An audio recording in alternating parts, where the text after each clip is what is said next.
Friends, welcome back to the channel. இன்னைக்கு நம்ம பாக்கியலட்சுமி சீரியல்ல வேற லெவல்ல தான் நடந்திருக்குங்க. ஆமா, நீங்க சொன்னா நம்ப மாட்டீங்க. இன்னைக்கு நம்ம மக்கள் எதிர்பார்த்த மாதிரி நிதிஷும் அவங்க பேரண்ட்ஸும் சேர்ந்து எல்லா விஷயத்தையும் இனியா கிட்ட மறைக்கிறாங்க. ஸோ இனியாக்கு சீக்கிரமா இந்த விஷயம் தெரியணும் அப்படின்னு என்னமோ வேணாங்களா என்னன்னு எனக்கே தெரியல.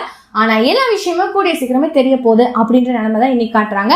அதுக்கு முன்னாடி நம்ம பாக்கியா கிட்ட நம்ம கவுன்சில் வந்து ஆல்ரெடி ஏகப்பட்ட பிரச்சனை பண்ணாரு. இப்போ வந்து உடனே நம்ம கவுன்சில் அவங்க வீட்டுக்கு கூப்பிட்டு இந்த மாதிரி சிஸ்டர் நீங்க இல்லைன்னா இப்போதான் வந்து நம்ம பாக்கியலட்சுமி வந்து சிஸ்டர்னு கூப்பிடுறதுனால நம்ம மக்களும் வந்து பயங்கர ஒரு கவுண்டர் மாதிரி தான் அடிக்கிறாங்க. எப்படியெல்லாம் பேசலாம் பாரு அப்படின்ற மாதிரி தான் நினைக்கிறாங்க. ஸோ இன்னைக்கு பாத்தீங்கன்னா ஒரு வகையில வந்து நம்ம பாக்கியலட்சுமி அவங்க வீட்டுக்கு போக அவங்க கவுன்சிலர் அவங்க ஒய்ஃபும் சேர்ந்து அவங்களை நல்லா பராமரிக்க சாரி அவங்க இவ்வளவு நல்லவங்களா இருக்காங்க, இவங்களை போய் நம்ம கஷ்டப்படுத்தக்கூடாது அப்படின்ற மாதிரி ஒரு விஷயம் பேசும்போது கவுன்சிலர் வந்து அட்லாஸ்ட் அவரோட மிஸ்டேக் வந்து ரியலைஸ் பண்ணிட்டாங்க.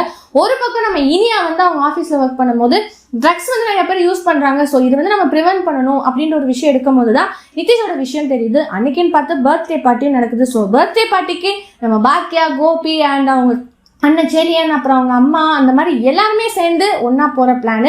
இந்த மாதிரி டைம்ல வந்து இனியாக்கு இந்த விஷயம் தெரிஞ்ச உடனே இப்ப இனியாவோட பிளான் எனக்கு தெரிஞ்சு இது எல்லாமே என்கிட்ட வந்து மறைச்சிருக்கீங்க எல்லாம் மாமனாரும் மாமியாரும் சேர்ந்து என்ன பண்ண போறேன் அப்படின்ற மாதிரி தான் இருக்கு. ஸோ நாளைக்கு இதோட அன்எக்ஸ்பெக்டான திங்ஸ் நடக்கலாம் நான் சொல்றேன். நாளைக்கு கண்டிப்பா வந்து எல்லாரும் முன்னாடி கேட்க எல்லாமே வேற லெவல்ல போகும்னு நான் நினைக்கிறேன். ஸோ இதை பத்தி நீங்க என்ன நினைக்கிறீங்க? என்ன மாதிரி இருக்காம லைக் பண்ணி ஷேர் பண்ணி கமெண்ட் பண்ணுங்க. அப்படியே சப்ஸ்கிரைப் பண்ணிடுங்க. பாய் பாய்.